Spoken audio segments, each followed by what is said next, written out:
শুটিংয়ের সময় ডিরেক্টর সাহেবের খুব কড়াইয়ে থাকে, কিচ্ছু খাওয়া যাবে না শুটিংয়ের আগে, এটা সেটা। তো আমি আজকে একটু চুরি করে এগুলো সাইডের একটা বের করে এক্সট্রা নিয়েছি, এইটা শুটিং শুরুর আগেই খেয়ে ফেলবো। এইটা স্টেলোতে আসছি আমরা, স্টেলো ফ্রাইড চিকেন, আমরা আসছি আফতাবনগর শাখাতে। এটা হচ্ছে ওদের স্পেশাল মিট বক্স, যদি এটা বক্স না, এটা মোটামুটি একটা প্লাস্টিকের বাটি, এটাতে ওরা দিয়েছে। এই হচ্ছে জিনিস, উপরে গার্লিক মায়ো দেখছি, তারপরে চিকেন স্ট্রাইপ থাকছে, এটা সেটা থাকছে, তারপরে ক্যাবেজ থাকছে, আর কি ফ্রেঞ্চ ফ্রাই, এগুলো আর কি।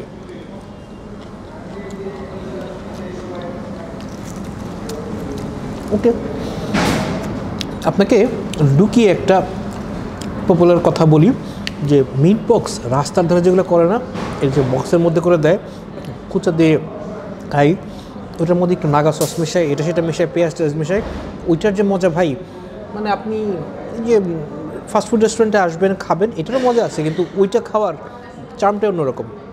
এটার দাম 200 টাকা, স্টেলো ফ্রাইড চিকেনের, এমনি খারাপ না।